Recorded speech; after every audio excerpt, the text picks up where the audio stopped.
Am I the asshole for sending 5,000 fake job applications to my former company after being laid off? I'm 26 years old, a cybersecurity engineer, and until recently, I worked at one of the largest IT firms in my country. It was my first serious job after college, so for the last few years, it was a significant part of my professional life. I appreciated the development opportunities, but over time, relationships within the team, especially with my supervisor, began to deteriorate. One day, I was informed that I was being laid off due to workforce reduction. I was shocked. They told me the cuts were necessary to reduce costs, but I found it hard to believe. I could see other departments still hiring new employees. I won't claim to have been a perfect employee, but I believed my performance was solid. In hindsight, I'm almost certain the decision had more to do with my supervisor's personal dislike for me than any real need within the company. Our relationship had grown strained, and his comments about my work style often seemed more malicious than constructive. All of this only deepened my frustration. My relationship with my supervisor had been deteriorating gradually but steadily. Every conversation with him was loaded with tension. He would publicly criticize me over minor mistakes, making me feel increasingly undervalued. It seemed like he was deliberately looking for reasons to undermine my competence. Whenever we had team meetings, I dreaded being made an example of how not to work. Despite these tensions, I tried to maintain professionalism. I know my work was valuable. I implemented solutions that saved the company time and money. The final decision to lay me off hit me like a bolt out of the blue. When I was called in for a meeting with my supervisor and an HR representative, I never expected it would be my last day at the company. A few days after being laid off while browsing job portals, I came across a listing from my former company. They were hiring for my position. It felt like a slap in the face. They had told me my termination was due to cost reductions and workforce downsizing, yet here they were, looking for someone to fill my role. That was the last straw. Later that evening, during a conversation with my girlfriend, let's call her Anna, I told her about the entire situation. They let you go and are now looking for someone to take your place? She asked incredulously, staring at me over her mug of tea. That sounds like a bad joke. I nodded, feeling the frustration rise within me again. Exactly, Anna. First, they talk about downsizing, and then they post a job ad for my position. How am I supposed to accept that? She was silent for a moment and then, in her typical way, tried to lighten the mood with a joke. You know what would be funny? If you flooded them with thousands of fake applications. Imagine their faces. I stared at her, wide-eyed at the suggestion. Anna, that's a crazy idea.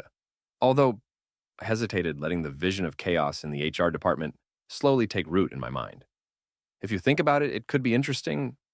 She burst out laughing, and at first, I treated it as a joke. But as the minutes passed, I began to take the idea more seriously.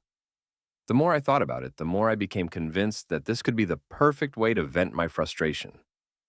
Maybe this absurd plan isn't so stupid after all, I thought. Fueled by frustration and a little alcohol, I decided to bring the plan to life. As a cybersecurity engineer, I had access to the right AI tools and software capable of generating a massive number of personalized job applications. Within a few days, I created an automated system that generated CVS, cover letters, and candidate profiles. Everything was crafted so well that each application appeared unique and realistic. I launched the operation on a Monday. Hundreds of applications flooded their recruitment system daily. The process lasted a week, and in total, I sent about 5,000 applications. I was thrilled, watching as the company's recruitment process ground to a halt. The software I used allowed for generating applications with diverse professional profiles, skills, and experiences. Each candidate had different educational backgrounds, certifications, and references. It was a masterpiece. Every file submitted to the HR system seemed professional and required genuine verification.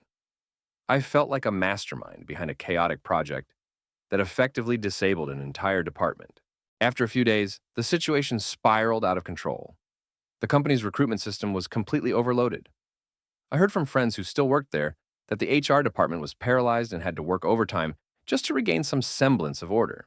Colleagues reported absurd scenarios. HR employees started adjusting their schedules to include weekend shifts. There were instances where newly hired specialists brought in to help resolve the issue were themselves receiving fake offers. The chaos began to spill over into other departments. The marketing team was inundated with inquiries from confused candidates, and the company's management had to address internal complaints. One rumor suggested the company was considering temporarily shutting down the recruitment department to implement new data filtering systems. One evening, I got a call from Mike, a former coworker. Dude, how are things with you? It's absolute chaos here. He began before I could respond. You wouldn't believe what's going on. What happened? I asked, though I already had a good idea. The recruitment system has completely lost it. Hundreds of applications are coming in every day, each one seemingly perfect. The HR team is working overtime, but they still can't handle it. Do you know how many people we've had to bring in to audit and clean up this mess? I have no idea, I replied, trying to sound neutral. External consultants, cybersecurity firms, even IT specialists from another branch. The costs are running into tens of thousands, and the company's reputation is taking a hit. There are already rumours that we can't manage a simple recruitment process. It's a disaster.